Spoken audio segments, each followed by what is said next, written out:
할렐루야. 우리 옆에 분들과 인사하겠습니다. 오늘도 승리합시다. 우리가 이 땅에 살아가면서 때로는 죄라고 생각하지 않았는데 굉장히 심각한 죄인 것이 있습니다. 그 중 하나가 잘못된 선입견, 편견입니다.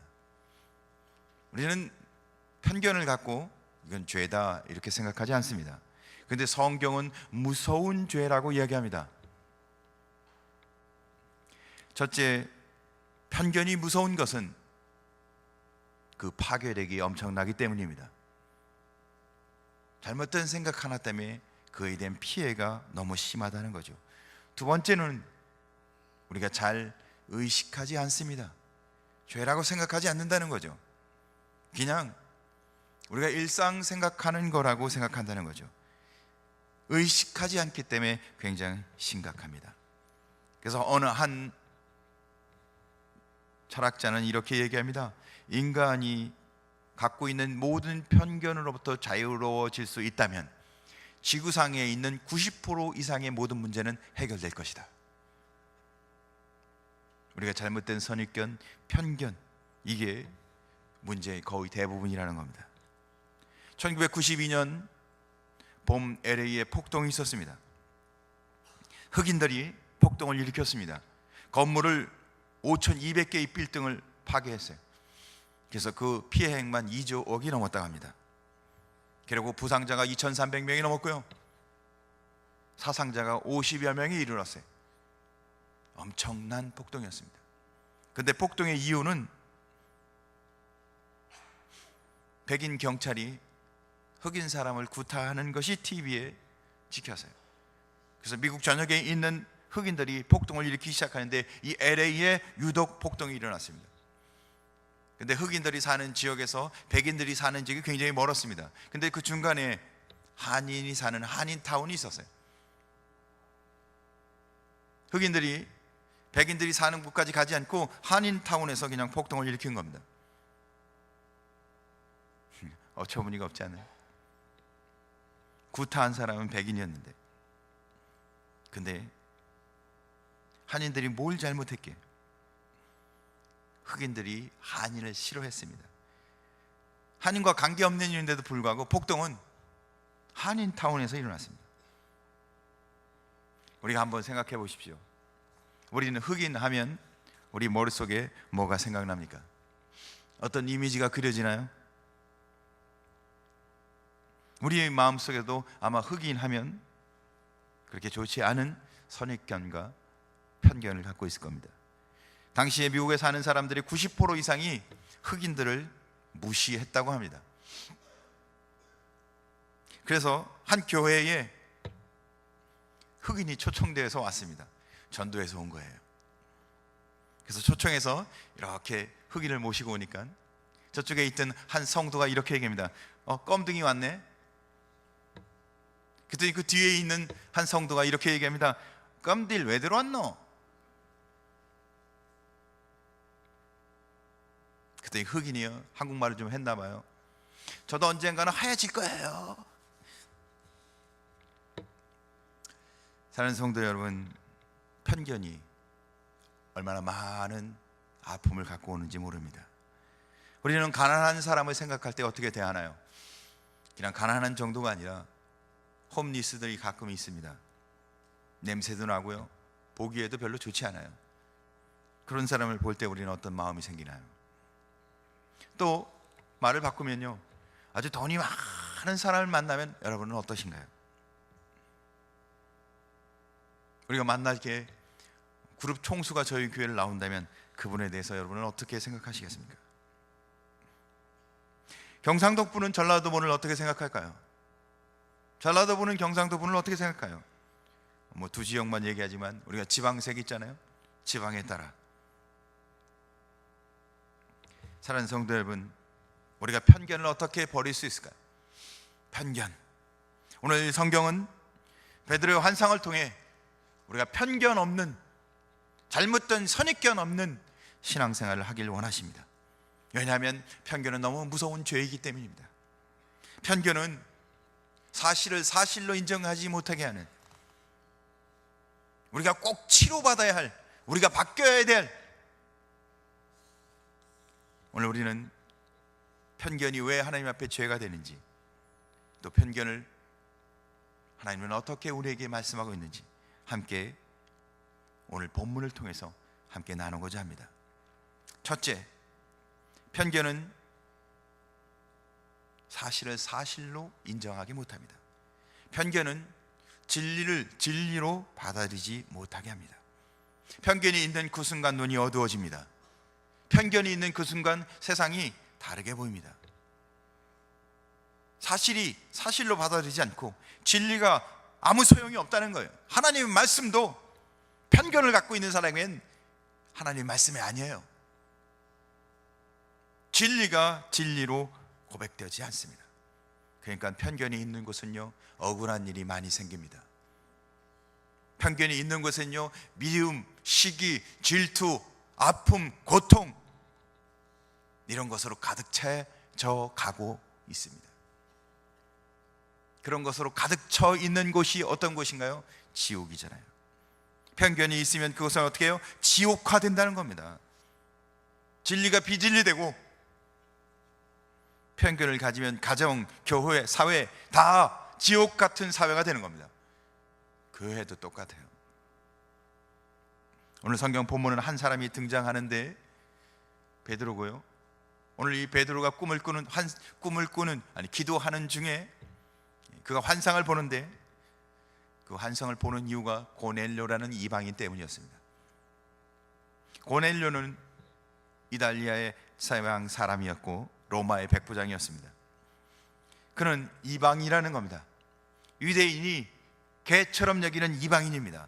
근데 오늘 성경은 고넬료를 어떻게 표현하면 그는 경건하여 온 집으로 더불어 하나님을 경외하며 백성을 많이 구제하고 하나님께 항상 기도하더니 경건한 사람이라고, 믿음의 사람이라고, 신앙의 사람이라고 이야기합니다. 근데 그는 이방인이에요. 그의 삶은 하나님을 경외하고 많은 구제를 하고 항상 기도하는 사람인데 그는 이방인이에요. 이방인은 아무리 경건해도 이방인인 거예요. 여러분, 우리가 이 동남아 사람들에 대해 편견을 갖고 있습니다. 그래서 동남아 분들이 오시면 왠지 열등하게 보여요. 그래서 그들의 문화, 그들이 갖고 있는 종교, 이런 것들 다 우리가 쉽게 받아들이지 않습니다. 그러나 우리가 미국에 가면 어떻게 해요? 한 6개월, 1년 미국에 갔다 살다 보면요, 일단 혀가 꼬입니다. 미국 사람처럼 되죠. 사고 구조도 바뀝니다. 옷 입는 것, 생각하는 것 바뀌어요. 왜요? 선진국, 우등한 나라에서 살다 왔기 때문에 그들의 모습을 배우고 싶고 그렇게 몸에 배워서 오는 거예요. 뭐죠? 우리는 그렇게 선입견과 편견을 갖고 세상을 살아가고 있습니다. 오늘 이 고넬료라는 이방인은 경건한 사람이었습니다. 그런데 중요한 건요, 베드로가 그 경건한 사람을 아무것도 아닌 것처럼 여긴다는 거예요. 만나지도 않아요. 왜? 고넬료는 이방인이기 때문에. 그가 그렇게 경건하게 기도를 하고 하나님을 경외하고 구제를 하고 살았는데도 불구하고 감동이 없어요. 왜요? 이방인이기 때문에. 냉소하고 냉담합니다. 그가 진리 안에, 하나님 말씀 안에 바로 살고 있는데도 그는 이방인이에요. 영국에 버나드 쇼라는 쇼가 있습니다.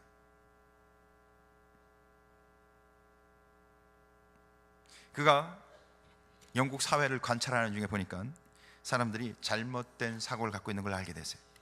특별히 두 사람에 대한 편견을 갖고 나눠져 있는 걸 알게 됐습니다. 미켈란젤로라는 사람과 로댕이라는 사람을 사람들이 서로 좋아하기 시작합니다. 어떤 사람은 미켈란젤로를 좋아하고 어떤 사람은 로댕을 좋아하는 거예요. 그들이 작품 세계를 좋아하는 거였죠. 미켈란젤로는 천지창조라는 유명한, 그래서 이거 아시죠? 이렇게 로댕의 작품은 생각하는 사람, 비슷하죠? 유명한 작품을 있었죠. 그래서 어떤 사람들은 미켈란젤로만 좋아하고 로댕은 싫어해요. 어떤 사람은 노댕이 작품만 좋아하고 미켈란젤로 작품은 싫어해요. 편견이죠. 근데 편견이 얼마나 심했는지 이 버나르도 시오라는 사람이 이 편견을 교정하기 위해서 이 미켈란젤로 작품을 좋아하는 사람들을 초청해서 저녁 파티를 열었습니다. 그 파티를 열어서요, 음식도 나누고 같이 이제 시간을 다 지나다가 이제 어느 정도 이렇게 시간이 끝날 쯤 사회자가 나와서 마이크를 잡고 이제 광고를 안내 방송을 합니다. 지금부터 우리가 미켈란젤로 작품을 함께 감상하도록 하겠습니다. 사람들이 장내가 조용해지면서 아주 엄숙한 분위기로, 이분들은 미켈란젤로 작품에 대해서 아주 호의적인 사람들이고 아주 적극적인 사람들이었거든요. 그러니까 다 분위기가 좋은 거예요. 야, 우리 최고의 작가 미켈란젤로의 작품이 나오는구나. 그래서 작품이 딱 나왔어요. 사람들이 다 그냥 깊은 이제 즐거움으로 이제 묵상을 하는 거지. 기뻐서, 와, 이게 최고 작품이다. 그런데 갑자기 사회자가 마이크를 잡고 얘기합니다. 죄송합니다. 이 작품이 미켈란젤로의 작품인 줄 알고 나왔는데 우리 저희가 착각했습니다. 죄송합니다. 로댕의 작품이었습니다. 그러니까 그 말이 떨어지자마자 사람들이, 야, 저걸 그림이라고 지금 내놓은 거야? 어떻게 그림을 저렇게 우중충하게 그렸냐? 저 그림을 그려놓고도 사람이 밥을 먹었단 말이야? 이야! 그러면서 막 난도질을 하는 거예요. 막. 그 조용하던 사람들이 이제는 로댕의 작품이라는 그 말이 떨어지자마자 저 따위로 그리겠냐? 색이 왜 저러냐? 어떻게 구도를 저렇게 잡았느냐? 세상에 마상에 뭐 별 얘기를 다 하는 거예요. 한참 사람들이 난도질을 하고 있는데 사회자가 다시 또 이야기합니다. 제가 또 실수했습니다. 이 작품은 미켈란젤로의 작품이 맞습니다. 진품입니다. 사실은 정말 미켈란젤로의 작품이 맞았어요. 사람들이 어떻게 반응하는지를 보려고 버나르도 시오에서 그렇게 꾸몄던 거였습니다.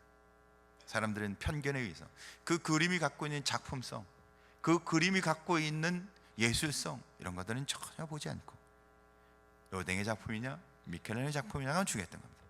편견은요, 사실을 사실로 받아들일 수 없다는 겁니다. 진리가 진리로 받아들이지 않는다는 겁니다. 얼마나 무섭습니까? 한번 편견을 가지면요, 한번 하나님에 대해서, 교회에 대해서, 신앙에 대해서 편견을 가지면요, 돌이키기가 얼마나 힘든지 모릅니다. 사랑하는 성도 여러분, 진리 안에서 편견이 없는 성도 되시길 간절히 소원합니다. 우리가 믿음과 신앙 안에서, 하나님의 은혜 안에서 편견이 없는, 잘못된 선입견이 없는 성도 되시길 간절히 소원합니다. 두 번째, 편견을 가진 사람은, 잘못된 선입견을 갖고 있는 사람은 이유 없이 미워합니다. 중요한 건요, 이유가 없어요. 이유 없이 미워한다는 겁니다. 목적도 없고 이유도 없어요. 그냥 미운 거예요. 그냥 싫은 거예요. 그냥 난 안 해. 유대인들은 이방인을 그렇게 이유 없이, 목적 없이 미워합니다. 그래서 이 유대인들이 갖고 있는 그들의 말 중에 이런 말이 있습니다. 모든 이방인에게는 태어날 때마다 부정하다. 태어난 순간부터 이방인은 다 부정하다고 생각했어요. 얼마나 편견이 심한가요? 그래서 유대인들은요, 이방인들에게 아이가 아파도 이방인의 의사에게는 아이를 절대로 보내지 않는다. 그래서 이렇게 말합니다. 누가 아이를 짐승에게 맡기겠느냐? 이방인 의사는 짐승인 거예요. 유대인 아이를 이방인 의사에게 맡기는 것은 아이를 짐승에게 맡기는 거라고 그들은 생각하며 살았습니다. 이해가 되지 않죠?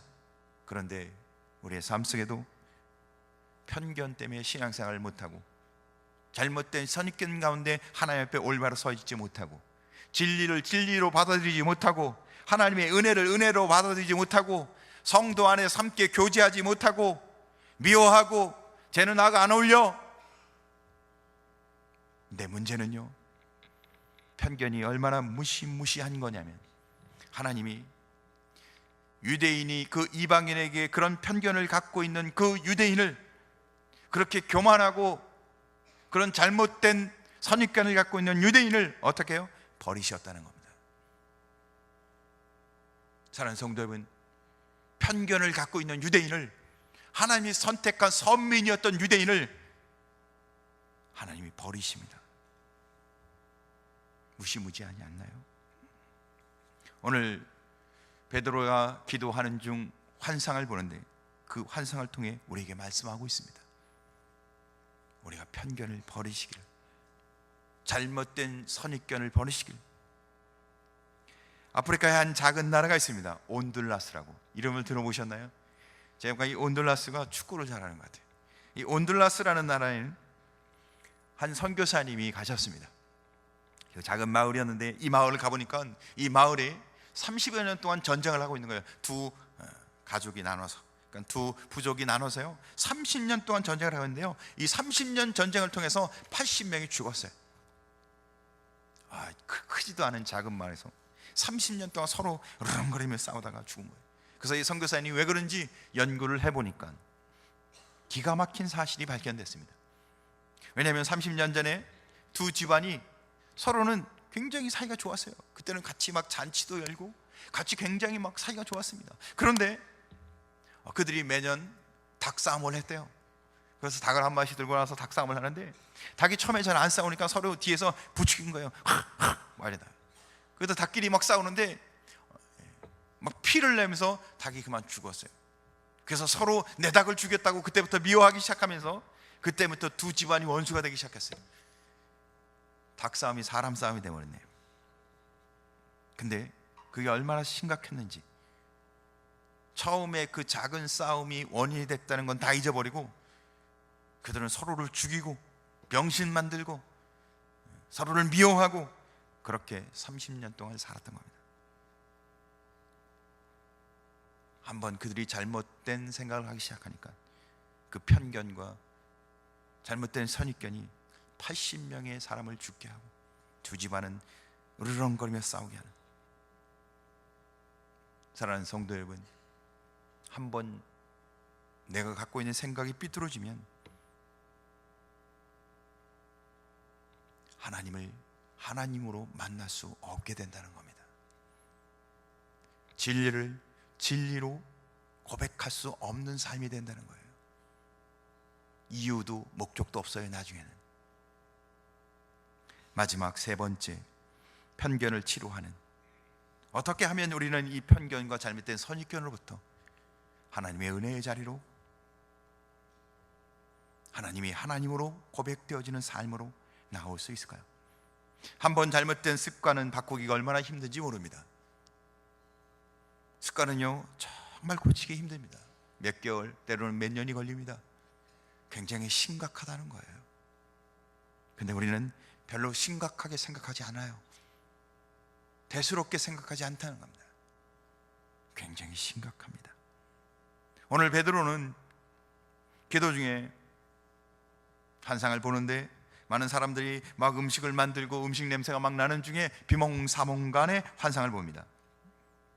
근데 환상 중에 보니까 큰 보자기가 위로부터 내려오는데 그 보자기 안에는 구약에 부정하다고 이야기한 동물들이 들어있는 거예요. 이를테면 어떤 동물이 들어있냐면 돼지가 들어있고, 그러니까 유대인들은 돼지고기 안 먹었거든요. 거기에 막 안 먹는 그런 동물들이 있어요. 저는 어제도 돼지고기를 먹었는데 부정한 이 동물이 들어있어요. 비몽사몽간에도 베드로에게 하나님이 그 부정한 동물들을 베드로야 잡아먹어라. 그러니까 베드로가 어떻게 해요? 비몽사몽이지만 제가 평생 부정한 음식을 먹지 않았습니다. 제가 깨끗지 않은 음식을 절대 못 먹습니다. 못 먹습니다. 그러니까 다시 한번 환상이 보여주는데 또 보자기가 내려와 그 부정한 동물들을 보고 음성이 들립니다. 베드로야 잡아먹어라. 못 잡아먹습니다. 누가 잡아먹으라는데도 못 잡아먹어요? 하나님이 잡아먹으라는데도 못 잡아먹습니다. 하나님께서 깨끗게 하신 것을 내가 속되다 하느냐? 다시 한번 나옵니다. 보자기에 부정한 음식이 내려와 베드로야 잡아먹어라. 못 잡아먹습니다. 베드로는 경건한 사람이었습니다. 근데요 편견에 사로잡혀서 하나님이 깨끗하다 하는데도 불구하고, 말씀이 의롭다 하는데도 불구하고 어떻게 해요? 거부합니다. 그가 경건한 자인데도 불구하고,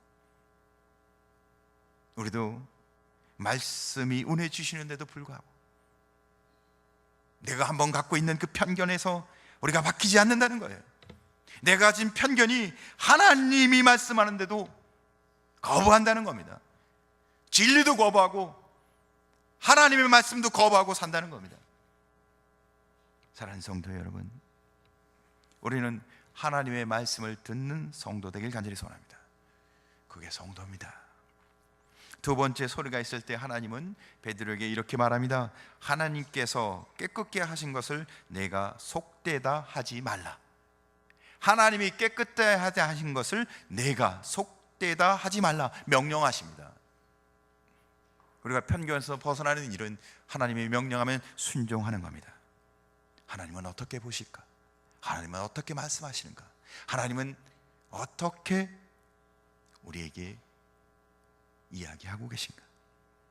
오늘 성경은 베드로가 환상을 꿈꾼 것은 부정한 음식을 먹지 말라고 한 것은 아닙니다. 돼지고기를 많이 먹으라고 얘기하는 것 아닙니다. 고넬료에 대해서 이야기하는 겁니다. 이방인에 대해서 이야기하는 겁니다. 유대인들은 그동안 편견 속에 사로잡혀서 이방인을 돼지처럼 부정하게 생각했습니다. 그러나 하나님은 이 부정한 동물을 통해서 하나님이 깨끗게 한 것은, 하나님이 거룩하게 한 것은 거룩해지기 때문에 이방이든 유대인이든 상관없이 다 하나님의 자녀 거룩한 백성이 된 것을 이야기하는 겁니다. 그래서 로마서 15장 17절에 보니까 이러므로 그리스도께서 우리를 받아 하나님께 영광을 돌리신과 같이 너희도 서로 받으라. 하나님이 우리를 하나님의 자녀로 삼은 것 같이 너희도 서로 하나님의 자녀로, 형제로 함께 하라. 편견을 갖지 말고. 근데 우리는 나도 거룩하지 않을 때 구원받았음에 불구하고, 나도 깨끗지 않을 때 구원받았음에 불구하고 다른 사람의 허물은 기가 막히게 찾아내요. 다른 사람의 약점은 기가 막히게 찾아내요. 그리고는 어떻게 해요? 에휴, 저렇게 신앙생활하면 안 되는데, 나도 세상과 짝하고 살 때, 나도 하나님의 뜻 가운데 합하지 못하고 살 때, 나도 잘못된 인생을 살아가고 있을 때, 삐뚤어진 생각으로 죄악으로 가득하게 살아갈 때 하나님이 나를 자녀 삼으셨습니다. 근데 우리가 아직도요 다 부족하다는 겁니다. 근데 하나님은 나를 받아주신 것처럼 우리도 서로 받으라는 겁니다. 서로 이해하고 간용하고 하나 되라는 것입니다. 할렐루야. 편견을 버리고 하나님이 우리 모두를 받아주셨다는 믿음으로 하나 되어 아름다운 교회로, 영광 들리는 교회로 우리가 신앙으로 하나 되길 간절히 소원합니다. 편견은 무서운 죄악입니다. 잘못된 선인견은 큰 죄악입니다. 왜요? 하나님이 받아주신 것을 나는 거부하는 것이기 때문에. 하나님은 우리 모두를 하나님의 자녀로, 성도로 받아주셨어요. 내가 허물이 있건 없건 상관없이. 근데 우리는요, 내 마음에 드는 사람만 교제하기를 원하고요, 내 마음에 드는 부분만 헌신하고 신앙생활하고 싶어합니다. 내가 하고 싶은 만큼만 신앙생활해요. 사랑하는 성도 여러분, 말씀이 주시는 대로 주님 앞에 신앙생활하시고, 말씀이 이야기하는 대로 순종하며 믿음생활하시고, 주님이 주시는 은혜 안에서 모두를 형제 자매, 주님이 주시는 은혜로 고백하며 하나 되길 주님의 이름으로 간절히 축복합니다. 주님이 말씀하십니다. 내가 깨끗하다 한 것을 내가 속되다 하지 말라. 내 뜻으로 신앙생활하지 마시고, 내 경험으로 신앙생활하지 마시고, 내가 바라보는 시각으로 신앙생활하지 마시고, 하나님의 관점으로, 말씀으로, 하나님의 주시는 은혜 안에서 신앙생활하시며 성도의 교제를 나누시며 하나님의 은혜 가운데 승리하는, 진리로 승리하는 복된 성도 되시길 간절히 소원합니다.